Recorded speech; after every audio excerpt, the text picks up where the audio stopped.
Chapter 39। अपने मुंह पर दरवाजा बंद देख वीर को अपने बेइज्जती महसूस हुई।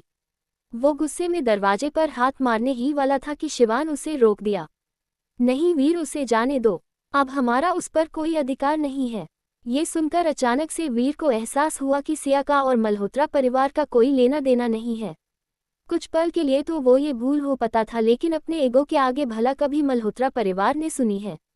वीर ने कहा, नहीं, वो सिर्फ हमारे सामने शो ऑफ कर रही है। कुछ दिन बाहर रहेगी तो अकला जाएगी।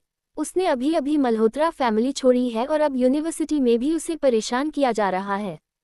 तभी शिवान के दिमाग में कुछ क्लिक हुआ। सिया के मल्होत्रा फैमिली से रिलेशन तोड़ने की बात बहुत कम लोगों को पता है, तो ये बात यूनिवर्सिटी तक कैसे पहुंची? आज उसने जब डीन से बात की थी, उनकी बातों से साफ जाहिर था कि उन्हें इस बारे में पहले से ही पता है।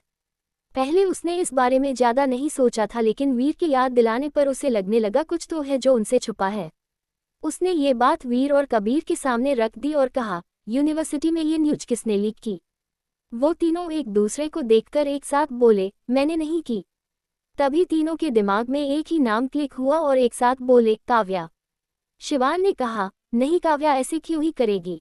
तभी वाई तीनों की नज़र सिया के घर से निकलते राघव पर गई। तब कबीर ने राघव को रोकते हुए पूछा, मिस्टर शेखावत, आप यहाँ कैसे? जिस पर राघव ने कहा, हाँ मैं यहाँ रहता हूँ। ये कहते हुए राघव ने पड़ोसी घर की ओर इशारा किया। तभी कबीर ने अपने मन में कहा, अगर मुझे पहले पता होता कि यहाँ राघव रहते हैं तो मैं ये घर कभी सिया को नहीं देता। उसने हंसते हुए कहा, अगर मुझे पहले पता होता कि आप यहाँ रहते हैं तो मैं काव्य को साथ जरूर लेकर आता। राघव ने उसकी बात को अनसुना कर दिया और कहा, आपको कुछ चाहिए मिस्टर कबीर मल्होत्रा? हालांकि राघव और कबीर दोनों एक दूसरे को अच्छी तरह से जानते थे, पर वह आपस में दूरी बनाकर रखते थे, या ये भी कह सकते हैं वो दोनों न तो ज्यादा करीब थे और न ही दूर। कबीर ने कहा, मिस्टर शेखावत, लगता है आप सिया को कुछ ज्यादा ही स्पेशल ट्रीट करते हैं। उसने कई बार सिया के लिए बोलते हुए देखा है, यहाँ तक कि जब भी सिया और राघव को साथ देखता है तो उसे उनकी बॉन्डिंग में कुछ अलग सा फील होता है जो शब्दों में बयां करना मुश्किल है। राघव अपने बिना पाल गवाए अपना सर हाँ में हिलाते हुए कहा, हम। ये सुन एक पल के लिए तो कबीर दंग रह गया। वह कुछ बोलने के लिए मुंह खोला ही था कि तभी राघव की आगे की बात सुनकर वो स्पीचलेस हो गया। वह क्या है ना मिस्टर मल्होत्रा, मैंने पहली बार देखा है किसी को हीरे को ठुकराकर पत्थर की परवाह करते हुए। कबीर राघव के कहने का मतलब समझ गया था। वह जानता था राघव हीरा किसे कह रहा है और पठार किसे कह रहा है। सभी शर्मिंदा महसूस कर रहा था। उसने कहा, जैसा तुम सोच रहे हो वैसा नहीं है। अगर तुम हमारी जगह होते तो तुम भी यही करते। सोचो, एक बहन जिसे हमने बचपन से पाला पोसा और प्यार किया है, अचानक पता चले कि वो बचपन में बदल गई है तो कौन ही इसे एक्सेप्ट कर सकता है? हाँ, हम मानते हैं हमने सिया को इग्नोर करके गलती की, लेकिन हम अपनी गलती सुधारने की कोशिश कर रहे हैं। जिस पर राघव ने उसे अपनी तीखी नजरों से देखा, तो अभी अभी तुम किस बारे में बात कर रहे थे? ये सुन कबीर को गिल्टी फील हुआ। उसे नहीं लगा था राघव ने उसके कहने का मतलब गलत समझ लिया है। फिर क्यों तुम्हें मेरे उसके करीब आने की चिंता है? क्या तुम्हें हम दोनों पर शक है? राघव ने कहा। जिसे सुन कबीर स्पीचलेस हो गया। उसने उन तीनों को नजरअंदाज कर दिया और अपनी गाड़ी की ओर बढ़ गया। तभी सिया भी आ गई। कबीर ने सिया को रोकना चाहा, तभी राघव ने कहा, मिस्टर कबीर, सिया और मेरे पास बहुत काम है, फिर कभी मिलते हैं। कबीर ने अपने दंत पीस लिए और कहा, अब कुछ ज्यादा हो रहा है, और वो सिया की ओर बढ़ गया और उसकी कलाई पकड़ कर रोक ली। तभी राघव भी वहां गया और उसके हाथ शिष्य का हाथ छुड़ाने हुए कहा, आप अपनी लिमिट्स क्रॉस कर रहे हैं मिस्टर मल्होत्रा, और सिया को अपने साथ लेकर चला गया। कार में सिया ने राघव से पूछा, आप दोनों क्या बात कर रहे थे मिस्टर शेखावत? जिस पर राघव ने एक नज़र उसे देखा और कुछ न छुपाते हुए कहा, उसने मुझे तुमसे दूर रहने की सलाह दी है। जिस पर सिया हंसने लगी और उसने अपनी मुट्ठी कसकर बंद कर ली। दूसरी ओर वह तीनों भाई उसे जाता हुआ देखते रहे। कुछ देर बाद वीर ने उन तीनों के बीच की चुप्पी को तोड़ते हुए कहा, भाई अब काव्य का क्या होगा? वो तो राघव के लिए पागल है।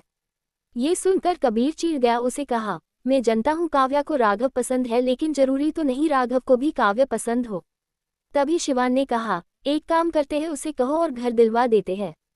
अभी वो दोनों पास में रहते हैं इसलिए करीब है, अगर दूर रहेंगे तो न वो मिलेंगे न उनके बीच कुछ होगा। इस पर कबीर ने भी हाँ करते हुए कहा, लेकिन सिया को समझना मुश्किल होगा, क्योंकि मैंने उसे ये घर अभी अभी दिया है, क्या ये उससे वापस लेना ठीक होगा? इस पर वीर नहीं करते हुए कहा, घर हो तो है और बदले में उसे ईसाई कई गुना बड़ा घर दे देंगे। मेरे पास वेस्ट मुंबई में है, मैं उसे वो दे दूंगा, उससे वो खुश भी हो जाएगी। अभी काव्य से ज़्यादा इम्पॉर्टेंट हमारे लिए कुछ भी नहीं है।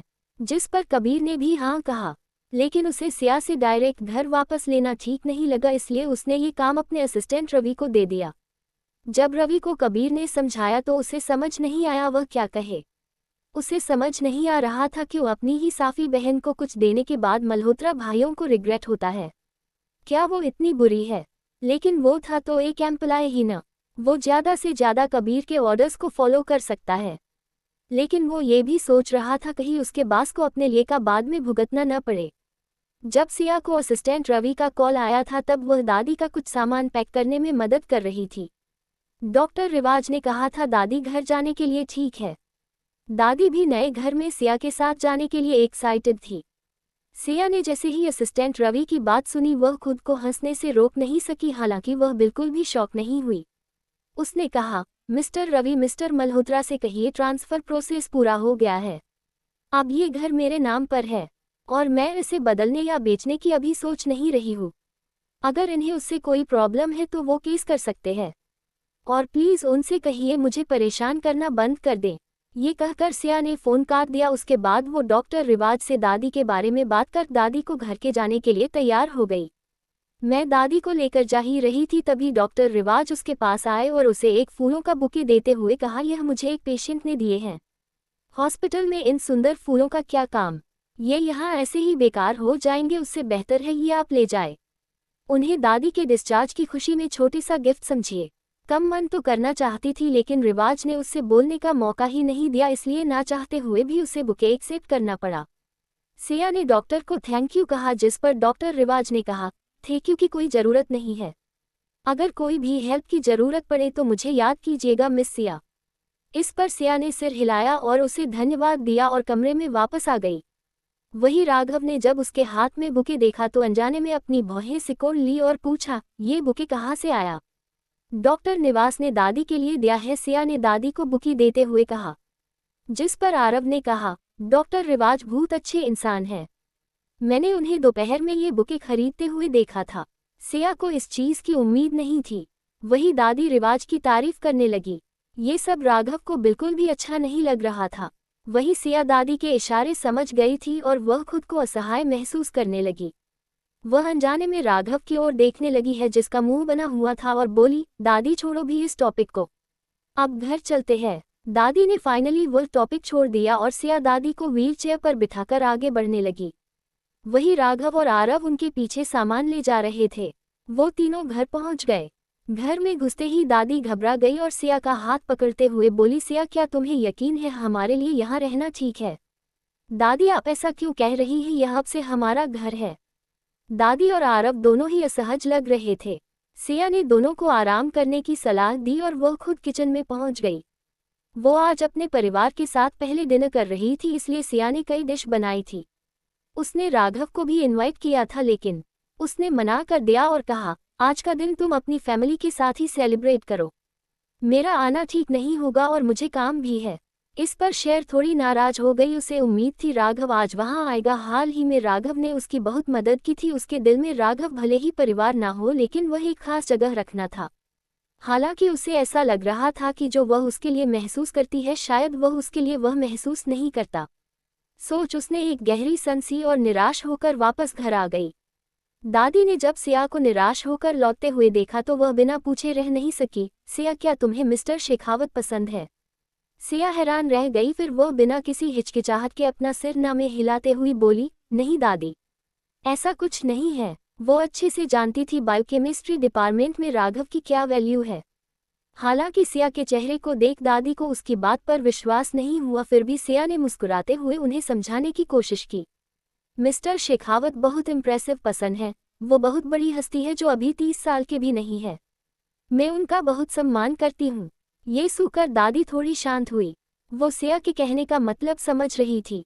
उन्हें भी राघव बहुत अच्छा और मिलनसार इंसान था, लेकिन उन्हें राघव सिया के लिए ठीक नहीं लग रहा था क्योंकि दोनों के स्टेटस में बहुत अंतर था और वो सिया को फिर एक बार टूटते हुए नहीं देख सकती थी। वो सिया के बिना कहे भी उन दोनों में अंतर समझ रही थी। अगर सिया मल्होत्रा परिवार के साथ अच्छे संबंध रखती तो शायद उसके और राघव के लिए एक मौका हो सकता था, लेकिन वो पहले से ही उस परिवार में बहुत कुछ सह चुकी थी और अब दादी उसे एक ऐसे रास्ते पर चलने नहीं देना चाहती थी जहां अंत में फिर से उसे कांटे मिले। डीन के दिए हुए 3 दिन पूरे हो गए थे। सिया दादी को सुबह सुबह हॉस्पिटल छोड़कर यूनिवर्सिटी के लिए चली गई। अब यूनिवर्सिटी में उसकी इमेज भी किसी सेलिब्रिटी से काम नहीं थी। जैसे ही वह कैंपस में आई सभी ने उसकी ओर देखा, सभी को पता था आज क्या होने वाला है। सिया चलते हुए सबके बीच चल रही बातें सुन रही थी और उसे पता चल गया आज का एग्जाम लाइव होने वाला था फेनिस के लिए। वो जैसे ही एग्जामिनेशन बिल्डिंग के पास पहुंची उसे शिवान ने रोक लिया और कहा, सिया लाइव स्ट्रीम को बदला नहीं जा सकता और इसे बदलने का कोई तरीका भी नहीं है। एग्जाम के दौरान अपना बेस्ट देना और कोई भी प्रेशर फील मत करना। चिंता मत करना, मैं तुम्हारे साथ हूँ। सिया चुप थी और शिवान को देख रही थी। अब क्या होगा सिया के साथ जानने के लिए सुनते रहिए मेरी कहानी का अगला एपिसोड और कमेंट करके बताएं मेरी स्टोरी आप लोगों को कैसी लगी। लाइक कीजिए, शेयर कीजिए, कमेंट कीजिए और सब्सक्राइब करना ना भूलिए।